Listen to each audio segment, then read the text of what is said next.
साथियों, पार्ट 1 में देखा कि गांधी मर चुका था और संविधान बनना शुरू हो गया था। अब 26 जनवरी 1949 को संविधान बनकर रेडी हुआ, जिसमें 2 साल 11 महीने और 18 दिन लगे।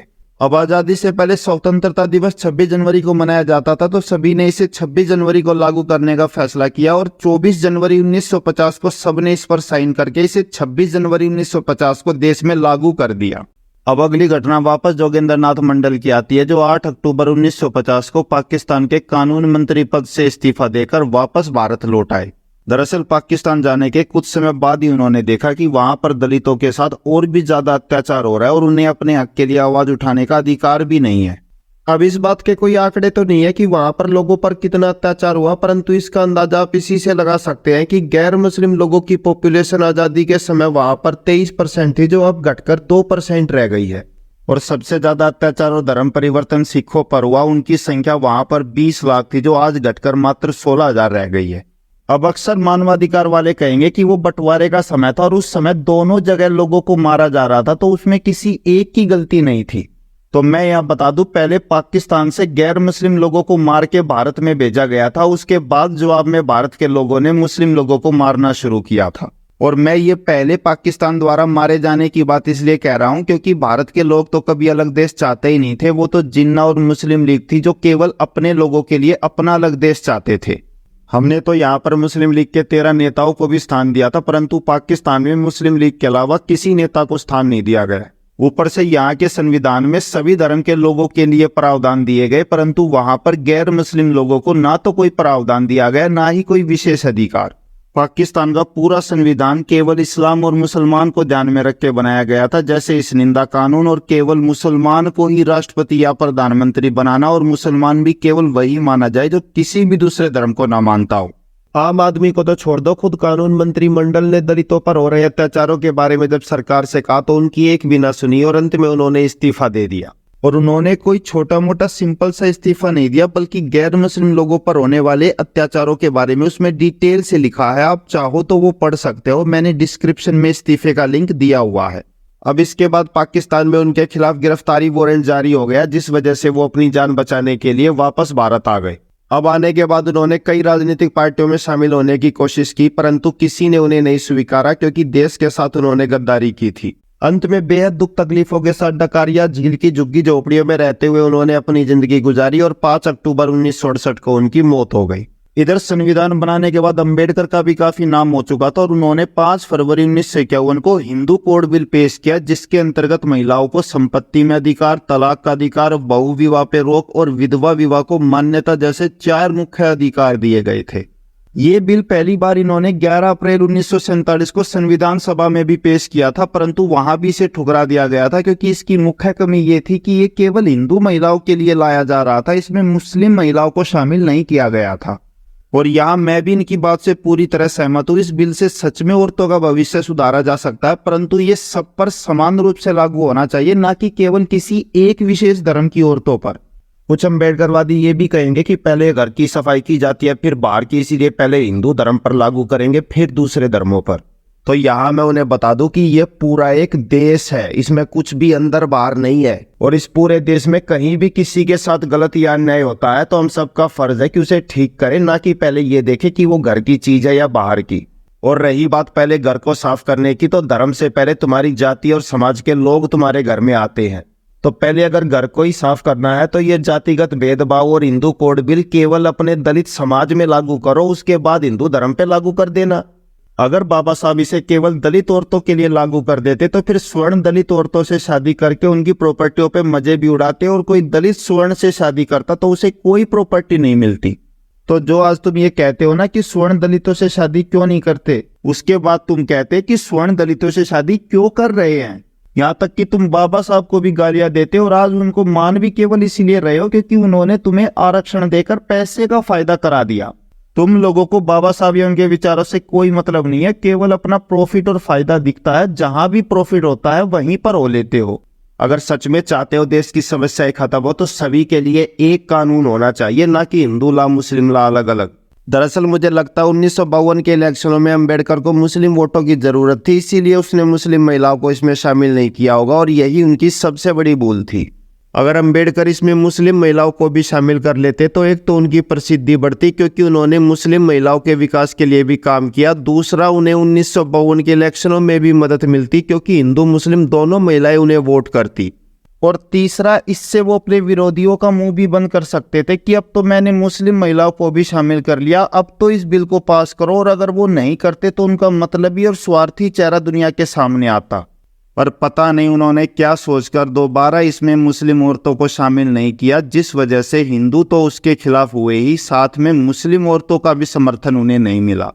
संविधान निर्माता के तौर पर उन्होंने जितनी भी प्रसिद्धि हासिल की थी, इस बिल के द्वारा केवल हिंदू विरोधी साबित करके उन्होंने अपनी सारी प्रसिद्धि खो दी।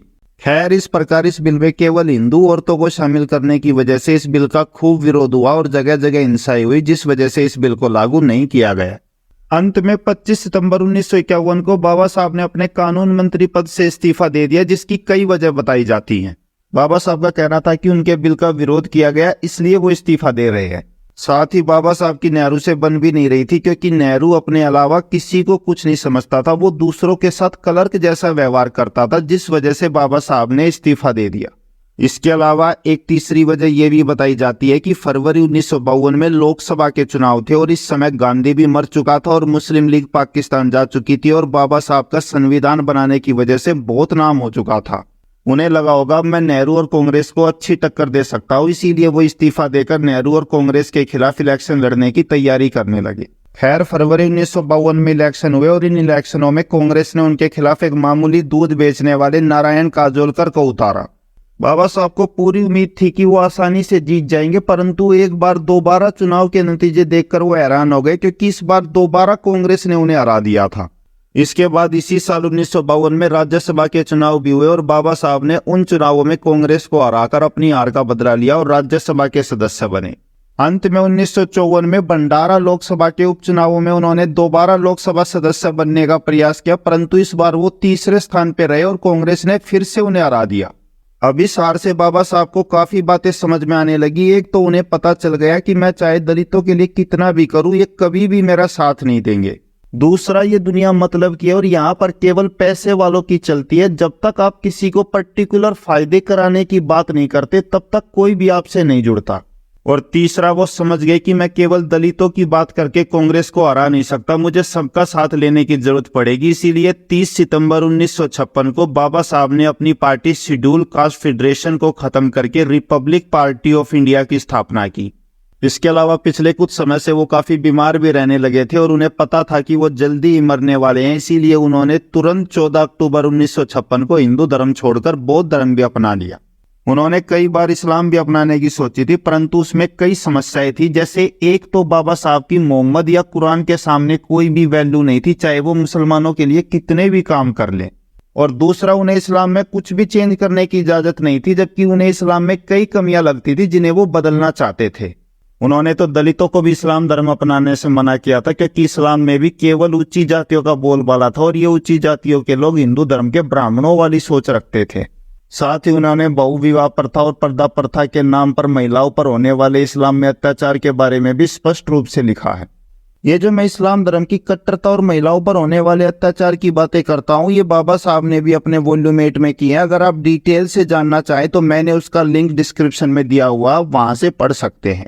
अब मैंने बाबा साहब के बारे में जितना पढ़ा है उनसे केवल दो ही बातें पता चली हैं कि एक तो वो हिंदू धर्म से बहुत नफरत करते थे, दूसरा वो किसी के बताए हुए रास्ते पर उनके पीछे चलने वालों में से नहीं थे, बल्कि अपना रास्ता खुद बनाते थे। उन्होंने सभी धर्मों को देखा और सभी धर्मों में उन्हें मेरी तरह कोई ना कोई कमी दिखाई देती थी, तो अंत में उन्होंने बौद्ध धर्म तो अपनाया, लेकिन उन्होंने बौद्ध धर्म को सन्यासी, अहिंसा या करुणा वाले मूल रूप में नहीं अपनाया, बल्कि अपनी ही नई शाखा का निर्माण किया, नवयान। यहाँ पर मुझे ये भी लगता है कि कहीं ना कहीं ये खुद को बुद्ध, महावीर और मोहम्मद की तरह एक अलग समुदाय या पंथ के निर्माता के तौर पे देखना चाहते थे, इसीलिए उन्होंने अलग शाखा चलाई।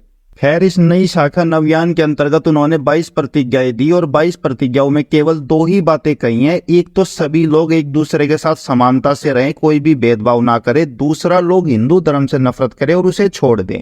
अब नवयान और उसकी शिक्षाओं के तौर पर 22 प्रतिज्ञाएं देने के बाद बाबा साहब की 6 दिसंबर 1956 को मौत हो गई। अब बाबा साहब तो मर गए, परंतु उनके मरने के बाद उनके संगठन में ही लोगों की सत्ता और राजनीति हथियाने के लिए आपस में लड़ाई होने लगी। उन लोगों को डर था कहीं सविता अम्बेडकर बाबा साहब की जगह न ले ले और उन लोगों के हाथों से सारी सत्ता और राजनीति न चली जाए, इसीलिए उन्होंने सविता अम्बेडकर को रास्ते से हटाने की सोची। सविता ने अम्बेडकर के साथ मिलकर बौद्ध धर्म अपनाया था, परंतु फिर भी उन्हें ब्राह्मण बताकर अम्बेडकर आंदोलन से अलग कर दिया और उन पर अम्बेडकर की मौत का इल्जाम भी लगा दिया। अंत में वो अपने आप को सबसे अलग करके दिल्ली के फार्म हाउस में रहने लगी और जब नेहरू को इस बात का पता चला तो उन्होंने जांच के लिए एक कमेटी बनाई, जिसके बाद सविता को सारे आरोपों से मुक्त किया गया। इधर लोग भी मूर्ख नहीं है, तुम चाहे किसी के नाम पर कोई भी बयानबाजी करते रहो, लेकिन लोगों को सब पता होता है कि वास्तव में क्या चल रहा है। धीरे धीरे लोगों को भी सविता के साथ किए गए अन्याय और रिपब्लिक पार्टी में हो रही राजनीति का पता चलने लगा, तो सबने रिपब्लिकन पार्टी से मुंह मोड़ लिया और अम्बेडकर आंदोलन टुकड़ों में बिखर गया। बाद में रिपब्लिकन पार्टी के नेता अपनी गलती सुधारने के लिए इन्हें वापस विचारधारा में लेकर आए, परंतु अब ना तो इनमें विचारधारा संभालने की कोई दिलचस्पी थी और इनकी उम्र भी बहुत हो चुकी थी, जिस वजह से ये थोड़े ही समय बाद वापस अलग हो गई। तो भाई अब आप खुद देख लो, जिस नेहरू गांधी को अम्बेडकर का दुश्मन बताया जाता है, उन्हीं में से एक की वजह से अम्बेडकर को संविधान बनाने का मौका मिला और दूसरे की वजह से उनकी पत्नी को इंसाफ मिला। और जो लोग खुद को अम्बेडकरवादी बताते हैं, उन्होंने ही बाबा साहब को 3 बार कांग्रेस के खिलाफ हरवाया और उनकी पत्नी को बदचलन बताकर समाज से अलग कर दिया। दरअसल असली लड़ाई कभी दलित ब्राह्मण की नहीं बल्कि सत्ता हथियाने की थी, और इसके लिए जैसे ब्राह्मण षड्यंत्र करते थे उसी तरह आज दलित भी षड्यंत्र कर रहे हैं। ऊपर से अगर सभी दलित नेताओं का एक ही मकसद है दलित समाज का विकास, तो ये सब अलग अलग पार्टियां बनाकर आपस में ही क्यों लड़ रहे हैं? भाई आखिर ये सब एक साथ एक पार्टी बनाकर भी तो काम कर सकते हैं। दरअसल समाज में हमेशा से केवल 3-4% ही भेदभाव है जो जाति के आधार पे हुआ है। वास्तव में जो भेदभाव है वो गरीबी और अमीरी के आधार पे होता है। तो समाज में ये अमीर गरीब की व्यवस्था खत्म करके लोगों को उनके कर्म के आधार पर स्थान देना ही वास्तविक समस्या है, जिसका निवारण केवल सुभाष चंद्र बोस और भगत सिंह की समाजवादी विचारधारा से ही संभव है। अब समाजवादी व्यवस्था क्या है और मैं इसे क्यों सबसे बेहतर बताता हूँ, इसके बारे में मैंने अगली वीडियो में बताया है। तो मिलते हैं अगली वीडियो में, तब तक के लिए जय हिंद, जय भारत, जय विज्ञान, इनकलाब जिंदाबाद।